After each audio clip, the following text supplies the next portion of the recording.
And we're back and All recording. right. Cool. Thanks for hanging in there while I did that.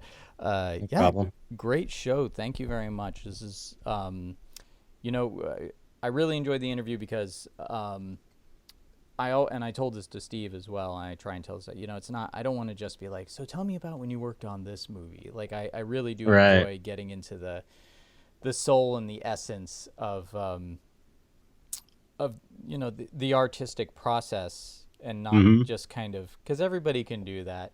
Steve's Right. reaction when I said that was like, if I get asked one more effing time about how I made Slimer.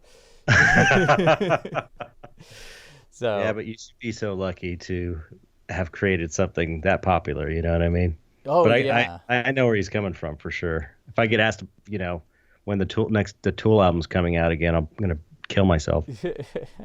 Didn't one just come? No, no, that was a prank. I think there was like a prank online, like God, no, it's been over 10 years now and people are going nuts, nuts. I think.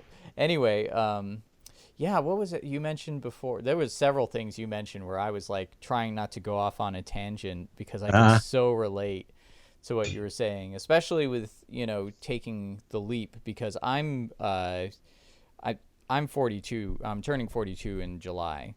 And I've had a long kind of life of jumping around from thing to thing because I kept second guessing myself, and not just in the arts. I did try being a gallery artist for a while. Matter of fact, I showed a few paintings at a group show at a gallery and on was it on Melrose? And I'm trying to remember what it was called. Uh, Gallery 1988. Not 1988. Maybe it was 1988. I don't know. I used to show a lot at a gallery called the Black Cat in Hmm. and then there was, I forget what it was. But anyway, you were there. Or your art Oh, was. I don't remember if you were there that night. oh, But I was doing all right with artwork for a little bit. But then there was kind of some, the economy was weird and yeah. people weren't buying. And uh, I think I ended up moving to Arizona with my wife, and then we just got back from Texas after 5 years. But like I spent a lot of time kind of trying to figure out what is it that I really enjoy doing, and actually filmmaking ended up being the thing. Oh, yeah. And I realized what it was that I have I have drawing and painting talent, but there are a lot of Hmm. people better at than me. I definitely don't have practical effects talent like I see other people, but I enjoy like building things out of household materials and that sort of thing. And then I started to find like I'm good at this low budget filmmaking thing, and I'm good at organizing people who are more talented than I am. Mm. Yeah, that's a skill for sure. So I really found that. But of course, when you're older and it takes, they see a young person doing that stuff and they're all over it. And they Yeah. see an older guy, they're kind of like, what's this old guy doing? Like, Yeah. so it's, but yeah, man, there were, it's just funny. It's like I get excited about some of the things that you said. And I didn't start painting like at all, oil painting until I was 33 at Rick's. So seventh or eighth or nine. Yeah, I probably didn't branch out on my own until I was like 40 or so, you know? So, it, I, when you talked it's about like having you talked about marketing yourself as a movie person, and that's such a big part of your podcast marketing. Uh, right. what do you think has helped you become successful as a painter? Because I was talking to someone and they said, art isn't what makes the money; it's the product. And there's I feel What, like wait, what do you mean? What did they mean by that? I don't quite well, like, understand that. like you have monster portraits, Right. in your style, and that's kind of like that's the product. And it's not he Right. wasn't being cynical like saying it's not art, it's a product, but Right. the finished product as a result of the art. But, people see your work and they're like, "Oh, I want that. That's definitely a Chet Czar. He does the Hmm. monster portraits." And you branch out, you do other things. I saw, you're doing those comic book covers, Right. and you did that. When I was doing gallery work, I was always painting Dark Mermaid. So I got really excited when Oh, wow. you did that mermaid that was for the Yeah. Capro Gallery, right? Yeah. Yeah. Yeah. So, it's like there's, and I could be wrong about this, but it seems like, if you're going to be successful and build a following, and I notice this is like the Chet Zar style, and there's another artist I really like. Her name is Audrey Kawasaki. Yeah, she's great. Yeah, it's the very instantly recognizable, not just in Mm-hmm. style, but in, you know, Content. yeah, content, how its Mm-hmm. presentation and that Yeah. sort of thing. Is that, something that I mean, to me, it seems at this point like if you're going to be successful in the art world, you have to kind of have a presentation like that. Yeah, definitely. You know, it's a weird thing. Once you start getting into marketing, I read in a art marketing book when I first started out that you should take half the time you're spending on your artwork and put that towards marketing. And that is actually true. And I didn't want to hear it at the time. But it's actually kind of true because, I know a lot of great artists that just cannot get on the social media thing and they're just getting left behind because of that. And so, putting your work out there is really important. Presenting it a certain way is important. Always, to me, the most important thing that you have to have before you do any of the other stuff is to make sure the artwork is really great. That's the most important thing. It's like you got to focus on the artwork. You got to make sure that your art is worth supporting. And once you have your artwork, good enough, to put out there, then you got to like really spend a lot of time, marketing yourself basically. And that's not only how you present the work, but it's how you present yourself and finding things that are interesting about yourself to tell people and to be part of your story. Because what people, I think, really, what collectors are interested in, and this is another thing I read, or no, I didn't read it in a book. I took an art marketing, like I paid for this art marketing lecture series online, and it's actually really good. It's called Fast Start Art Marketing. I think it's put on this guy named Owen something. I forgot his name, but he offers it. And it was like $12, and I was like, oh, I'm going to try this, and it was really had a lot of valuable information on it. But a great point he made was that when people talk about art, other than the Mona Lisa, or even in that case, they're talking about the artist. It's when they're talking about Leonardo da Vinci more than they're talking about the Mona Lisa. Yeah. So it's like you have to, and it's not like you're making stuff up about yourself. You need to find what's interesting about yourself that you can kind of market, and you have to give, since art is such a weird purchase and such a weird expensive thing, you have to kind of give people a reason why it's important so that they can tell their, this guy gives the example, you got to have something to be able to tell your friend or your spouse why you just spent $1,000 on this painting. And you have to, and having an interesting story of the artist who's painted it is really important. You can say, oh, this guy, for example, this, for me, someone could say, well, I bought this painting because I like it, but the artist, worked on these tool videos. He worked in the film industry. He worked for a guy who got all these Academy Awards. He's collected by a guy who just got the Academy Award. Right. And Yeah. you know what I mean? So he had all these weird, crazy spiritual experiences when he was younger. So it's kind of like, that's part of marketing, and so you have to sort of, a lot of people want to stay anonymous, but I think, and hide behind the work, which I totally get. But I think especially nowadays, you really have to figure out what's unique about me. What can I let people know about myself that's different? And everybody has something unique about them. Everybody's unique. Everybody's had their own experiences. So whether it's, childhood trauma, or, you have this special talent for this or that or whatever, you have to kind of figure that out and sort of market that to people. Yeah, I think. and this is very interesting because it runs a little contrary to something. Remember, I said I usually do a current event before the show starts, and I couldn't Mm-hmm. remember what I had picked. Mm-hmm. I remembered it now, and it was something that I thought was something that you could comment on, and why I held it in my head and then forgot it. But it was, I'm a big fan of David Lynch's Oh stuff. yeah, me too. Huge. And We did a I David Lynch episode on the Dark Art Society podcast. Oh, awesome! Oh, I gotta go back and find that because I haven't heard that one.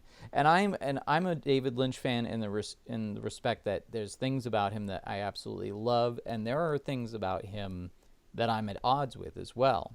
But Hmm. that doesn't turn me off. These days, you got a lot of people. It's like as soon as there's something about it that like, oh, I don't agree with that, and then they just don't want anything to do with it. Yeah, that's Yeah, younger people. It's like yeah. when things change when you grow up. Yeah, exactly. But You- I really enjoyed the new season of Twin Peaks. yeah, I Uh, loved it. yeah, there were parts of it that just messed me up. Hmm. Especially as a parent, you probably know what I'm Yeah. talking about. Hmm. Um, but it was he said recently that he doesn't like the current internet culture uh, around his work Huh. because everything's a film analysis, like Mulholland Right. Drive explained, something like Right. that. And he said, try and do my best David Lynch impersonation here.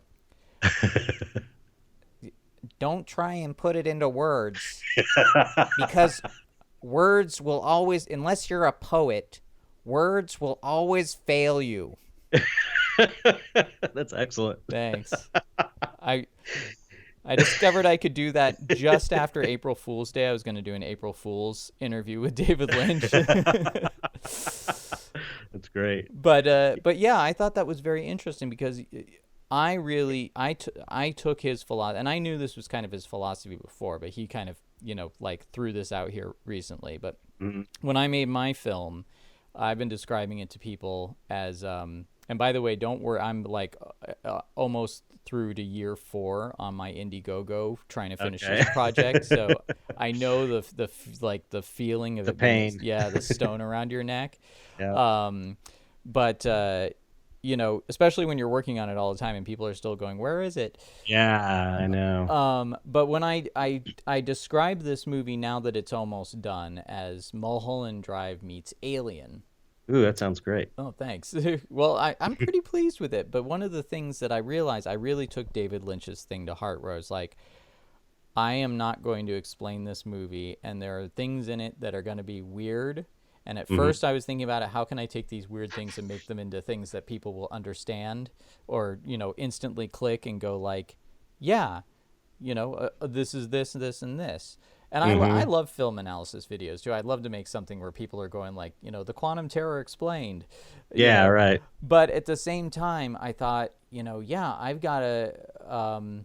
Another quote from him was like, you spend all this time trying to put the words into images, and then once you succeed, everybody wants you to put it back into words. You can't see me because my webcam's not working, but I'm even doing a little hand movement as I'm talking. Um, Too funny. but yeah, I mean, at the same time that does kind of seem counter. Like when I worked at this place called the Museum Company, where I helped Chris Elliott, and when we sold like an art reproduction or something, or even like we had reproduction jewelry from like Mesopotamia, it came with what they called history cards, which would Right. explain like where it's from and what the artist's intent was behind it. So there's Mhm. kind of like a little contradiction there. Is there a place you meet in the middle, or what do you think about that? Yeah, that's interesting. I mean, David Lynch is a surrealist. He's like I consider him like a dark surrealist. And that's kind of a surrealist thing, I think, isn't it? Just where it's the meaning is left up to the audience, and he may not even have a meaning behind it. It's just he's doing it intuitively. Well, And I think you have to also, like, a lot of them will tell you if you're into surrealism, you have to study Freud and Jung, like to deconstruct the vocabulary or something like that. yeah, But well, it maybe it's. I mean, I'm not that educated on art history, but it seems like a kind of a surrealist thing. But I totally get where he's coming from, and I'm like that with my own artwork because I completely come from an intuitive place, 100%. Like I almost never 99.9% of the time, I don't have an idea of what I'm going to paint. I don't have an agenda I'm trying to push or an idea. It's just completely intuitive. My when I started painting, I thought, I didn't know what to do because I'd been in effects for so long without having some kind of direction. When I first started, I was like, oh my God, I don't even know what to do. I'm drawing a blank.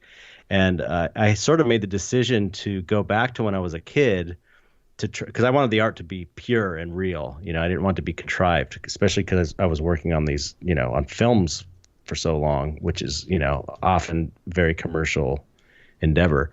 So I thought I'm going to try and approach it from the angle that I did when I was a kid, which was you just do it for the joy of it and you don't think about it and you're not trying to change the world or you're not trying to do anything other than enjoy yourself and do something fun. So I've always approached painting that same way. Like I don't think about it. I just paint something I think is going to be really cool and that appeals to my aesthetic. And often, the way art is, you figure out that it does mean something important after the fact or while you're painting it. You kind of it's a peek into your own psyche. So, but I had this issue with the dystopia book because my big I was wondering, should I let the cat out of the bag or should I, in a sense, if I have this book that explains everything, is it going to water down my entire body of work for all the, because part of what's cool about my artwork, I think, is that it is weird and unexplained and it makes you go, what, So I totally get where he's coming from. And ultimately with my book, I felt like, it's worth the risk because this would be so cool to have, it'd be such a neat thing to do. But, yeah, I'm right there with him. But at the same time, like I said, I love to know the process of things. I love to know how things are made. I love to know, Have you ever read any of the Twin Peaks like dossiers or like no. that it may be that that's kind of something you might want to look into. I mean, I'm not saying like read all of it, but the dossiers and the like Secret Diary of Laura Palmer and that sort of thing do explain a lot of the stuff. Oh, cool. But it does it in such a way where it's not, you're still left at the end of it with questions or Right. your own way to interpret it. But at the same time, it's almost laid, like I said, with the like Freud and Carl Jung and that sort of thing. It's like laid down a vocabulary. Right. Right. And I'm a big fan of Carl Jung because Carl Jung was kind of the person that whose work as a psychologist made me realize, like what you said, you do the work intuitively and then you look at it after and it reveals things about Right. yourself.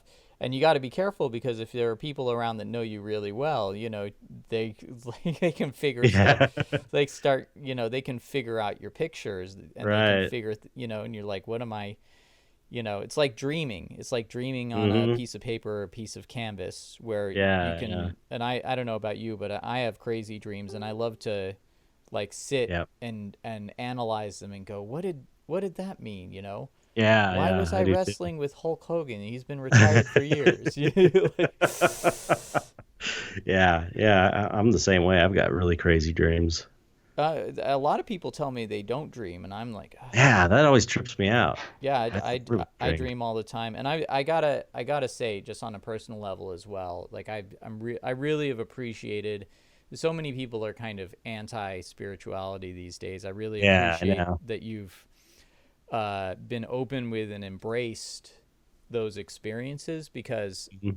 I mean I've had those experiences to the point where I feel like stuff happens around me, and when I say this, be like telekinesis. I'm like, no, not telekinesis, but I feel like sometimes like outside forces will like put me in my place, Mhm. or sometimes things will happen and I'm like, this is horrible. Why is this happening? And then I'll go,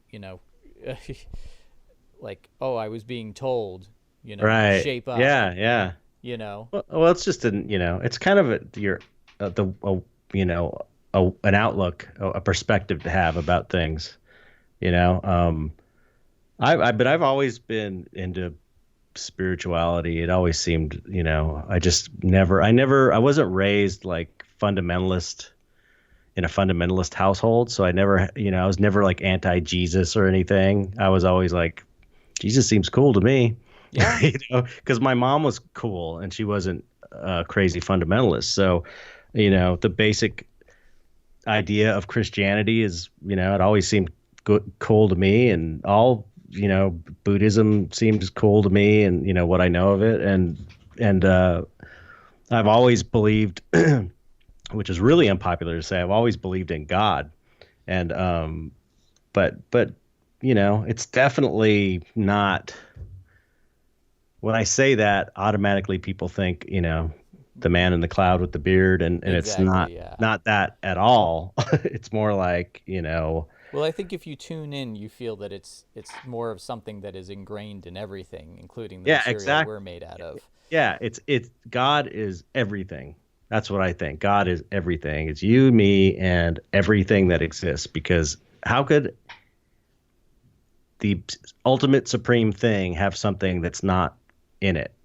The Yeah. way I see it, you know what I mean? And so, but there's also I feel there is a personal element there too, and I've gotten that from um my experience with psychedelics, actually. I mean, I've had some really major spiritual experiences, and when you get in that zone, there is like I hate to use the terminology, there is a personal God. So it's like it's everything, but there is also kind of this it's it is intelligent.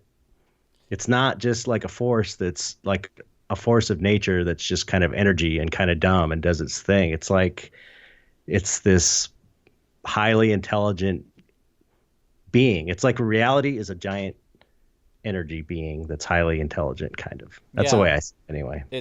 Yeah. I don't think there's any way to quantify it because I've kind of and this is something weird that people also don't get. They're always trying to get you to quantify, and you say to Hmm. yourself like, no, I'm resigning myself that it's something beyond my personal Yeah, comprehension, you know. yeah. And I think that's the other thing. People don't seem to like things that they can't quantify in some way, Hmm. and so it's Yeah, it's not a easier to comfortable. dismiss it. I wasn't. Yeah. I came from a. My mom came from like my mom's family was like Puerto Rican and Italian immigrants on the East Coast, Ellis Island style, very Hmm. Catholic. My dad, total atheist. Hmm. I kind of came in. I married my wife who comes from a Catholic background, and she's like, "You're very Christian. You just don't." I'm like, "I'm not a Christian." She's like, "Yeah, but you're very Christian. You just don't realize it." I'm like, "Okay, Right. if you can associate, if that, if you can relate to me on that point, Well, then I'm fine with that." my wife and I were just talking about this when we were at the store before we were recording, is that, nowadays, Christianity's been hijacked by these crazy people. So nowadays, if you're actually a Christian, like I kind of feel like I'm a Christian ethically. Like I have Mm-hmm. Christian ethics. I'm all about helping people. Service is the highest thing you can do. Helping someone else is better than helping yourself, and all the basic Western traditional Christian ideas. I'm Mm-hmm. all about that. And but I don't go to church. I don't read the Bible. I don't do any of that stuff. And I don't think that, this rigid, the whole, uh, uh, uh, I know what you're you know, saying though. the whole like you have to accept Jesus as your personal savior. All that stuff to me is just like lip service, and it's spirituality is a very personal thing, and You don't and want I the think. marketing that comes with the spirituality. Yeah, yeah, and maybe that works for some people, but I just feel like if you're a Christian nowadays, if I was like a really a church going Christian, I would be like, if I was what I consider a traditional real Christian, I would not want to call myself a Christian nowadays, because there are so many, you know terrible Christians. Well, Fundamental Christians are the worst people. They're terrible. I gotta say, one of the things I found, and like I said, I'm saying this as someone who I don't consider myself a Christian, but maybe I'm just, I don't know, but I mean, this is totally outside the practical effects conversation, but it's the after show, so it's cool. Right. But I think that I've met so many good Christians, And I Hmm. think, it's like, to me, it's also like the American flag. There's a lot of people who are very resentful of the American flag, but I know a lot of good people, people Yeah, doing yeah, great things under the American flag, very charitable yeah, things. yeah. I know And, some good Christians as well. Definitely. and when there have been times in my life I had to wait on like food pantries. Those were Christians doing those Right, things. right, right. And so I Yeah, think, there are people as well who want to be anti-Christian, and they kind of like, they find the worst examples and shine a big bright spotlight on it so that, yeah, yeah. And it's like throwing the baby out with the bathwater is what it exactly. is, So I you know? understand, the Christians who want to be like, no, this, going like, this is, you know, we're peaceful people, and we're charitable and that sort of thing. I was having a conversation. It wasn't a Christian conversation, but a friend of mine who was telling me that he, I won't mention his name obviously, but he's telling me he suffers from depression, which I've had Mhm, issues with as well. And I said, mhm. you know what? Oh, I get through it. And he's like, well, how do you get through it? And I said, well, I realize that, you know, you depression is at strongest when you're focused on not being happy, and we can chase happiness like people chase drugs. You get Mhm. a fix, you get a high. I'm happy, Right, and then when you're not happy, it feels like I've got to get happy again. right. And I feel like it's better to have instead of focusing on being happy, it's better to focus on being uh, having something that's meaningful. Yeah, for sure. Whether it's your family or helping people. And the other thing I told him too, which is, we're getting way out of practical effects here. Uh, I'll reel it You're back gonna in. have to ask me a really nerdy practical effects question, at Yeah, least one. yeah, I'll reel it back in a second. But I was gonna, because these are things that I think about a Yeah, lot. when you find someone else to talk to about it, it's like you want to talk about it Yeah, because most people are either like, you know, super anti-religion or, in a different realm of Christianity that you're not into, It's kind of hard to yeah. find But I, I, like I said the other thing too is I think a lot of people are kind of unhappy because everyone these days, like they want to do something, and this is something I encounter. I'll bring it back to filmmaking. My film has to make a statement. This right, film is, it's like, or you'll see it in like press for films. This film changes everything, that right. sort of thing. And I'm like, you know what? Like, screw all you people. Uh-huh.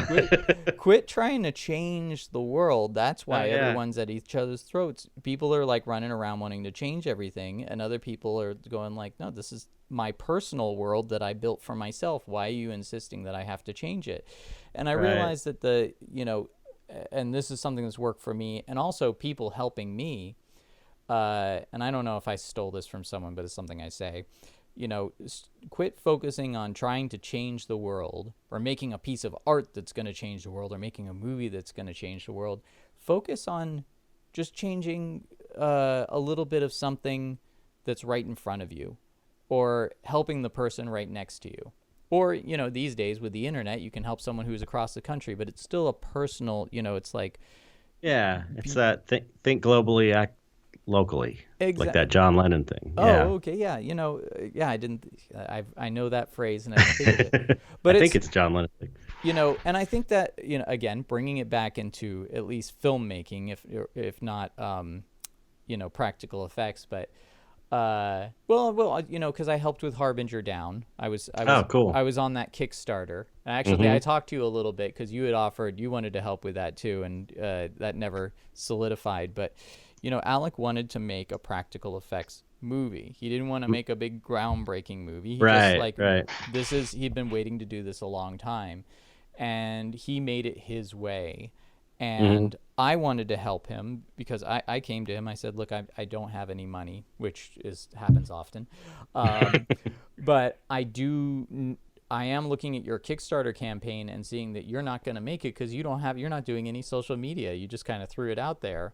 Hmm. So I dove into it, and it was a life-changing experience for me. I have a Hmm. Harbinger Down Blu-ray with Alec's signature and the actress Camille Balsamo on it and that sort of thing. They came Hmm. over to my house in Texas Oh wow. after it was all made with Blu-rays, and they signed it like, we couldn't have done this without you. And I was like, Oh, that's great. yeah, I was like, wow, that I affected something, Mm-hmm. and I won't take Yeah. credit for the movie. That was Alex baby. And, and he had a lot of people jump in, and, people making sets out of cardboard and that sort of thing. But, Right. that to me, was a meaningful experience. And I know it was a meaningful experience to everybody involved. It changed the course of their lives, and in positive ways.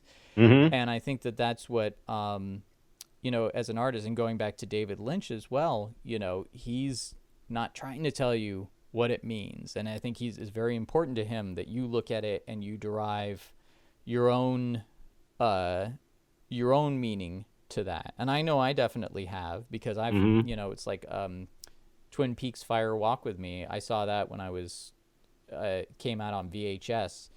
Yeah. And I hadn't seen the series yet. And I was just like, what, a movie can be like this? Yeah. Like, I Right. just loved this idea that, and then I wasn't big on the Blair Witch Project, but I was still really enthusiastic that someone thought to approach a movie that way, Yeah. you Yeah. know?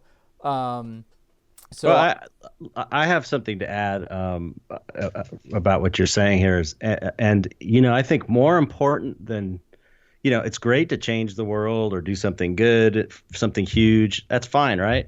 And some people are kind of maybe meant to do that, and some people maybe aren't.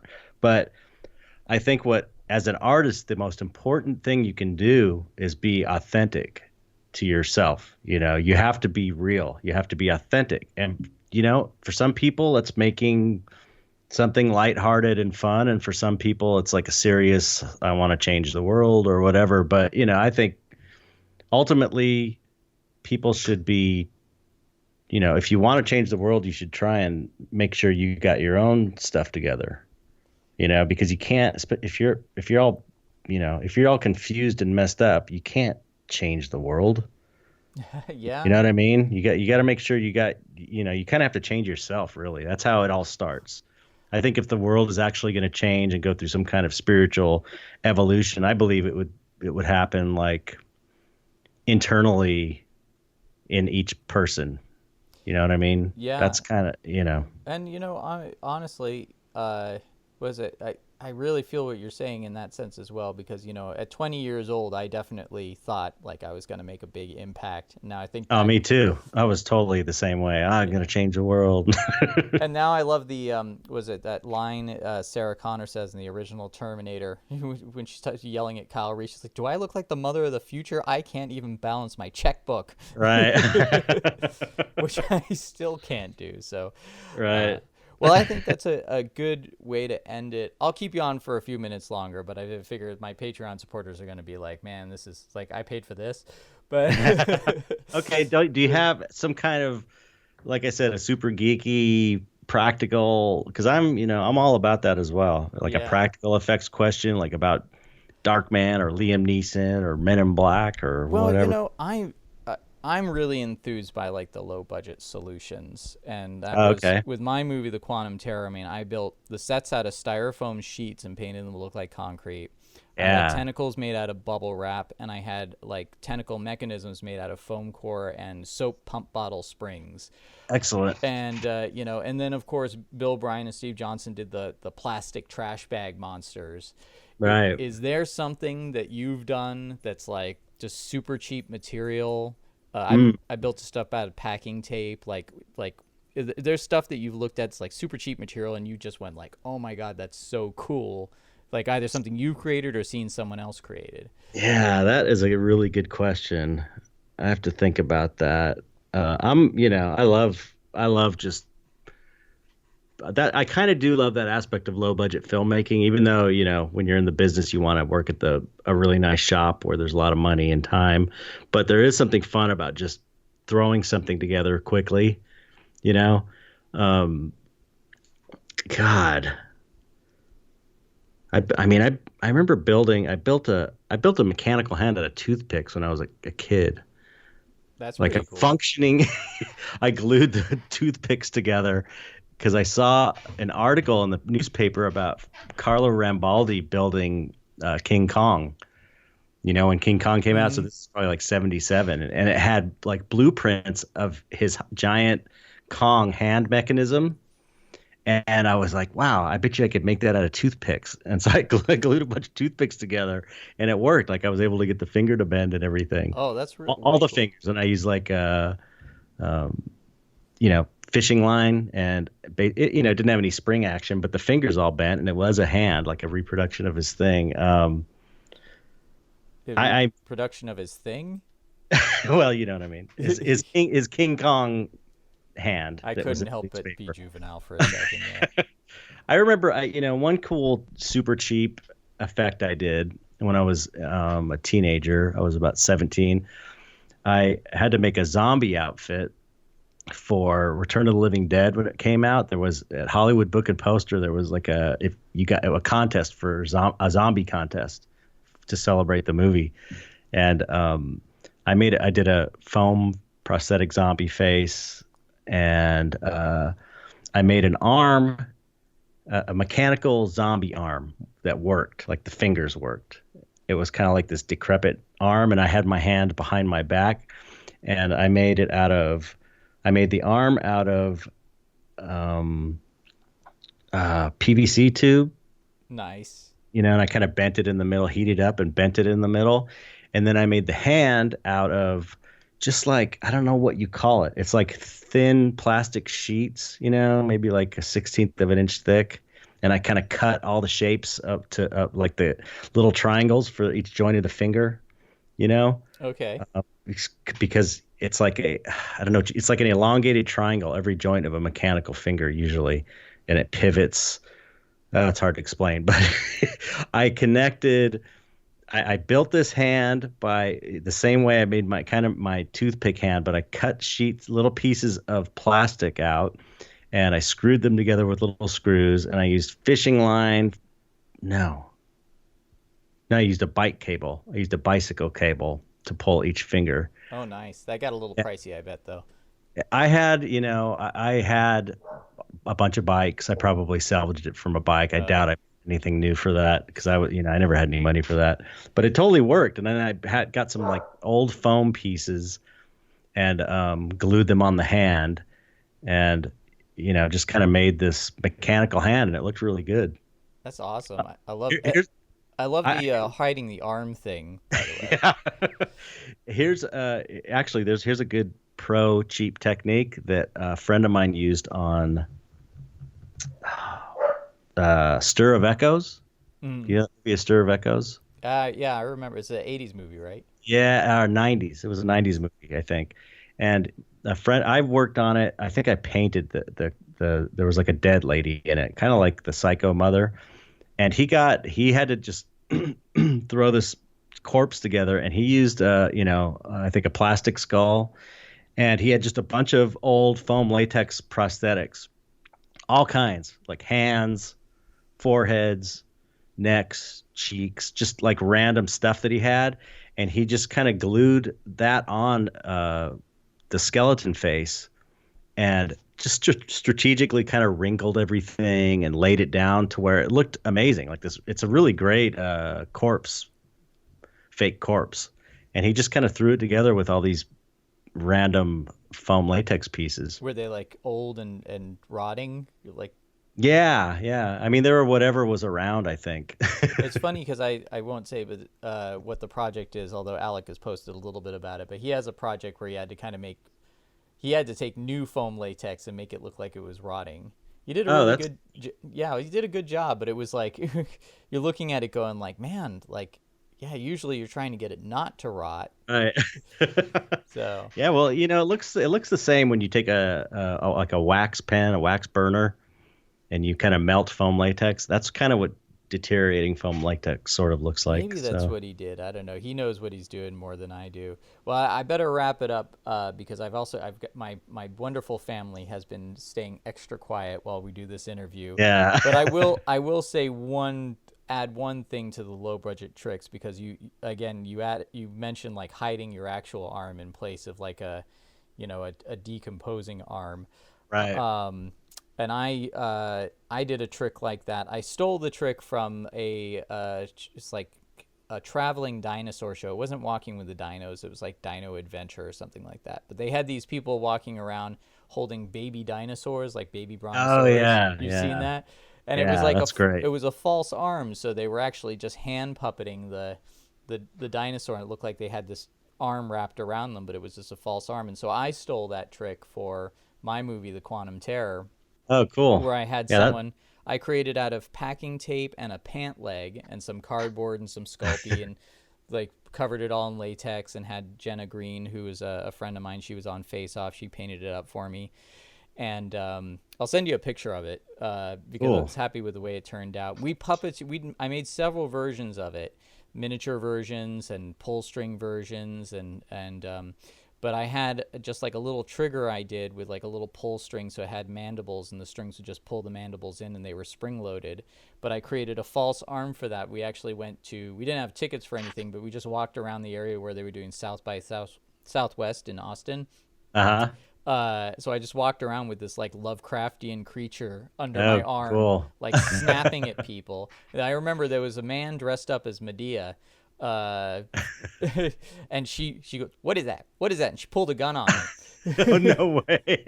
I mean, I knew it was like, part of the gag. I wasn't actually going to get shot. It was Right. just like kind of like this fun moment where Medea sees me and pulls That's a gun hilarious. on the creature. So Yeah, it is a great technique. The fake Yeah. arm baby dinosaur thing or baby thing.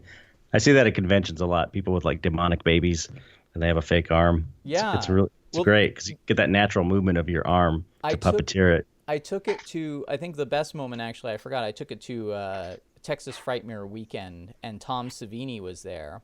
Hmm. And I wanted to interview him for the show, but I had this thing under my arm, and I'd been doing it so often, I just kind of started doing it automatically. Like I wasn't even paying attention to what I was doing anymore. I had been doing Hmm. it so much. So I walked up to him and I asked him, could I interview him? And he said yes. Never responded to my emails. I gave him a card. Or he gave me a card. But he like looked over at the thing and he's like, I like that. That's very clever. And I was like, Oh, cool. oh, cool. Tom Savini just told me I'm clever.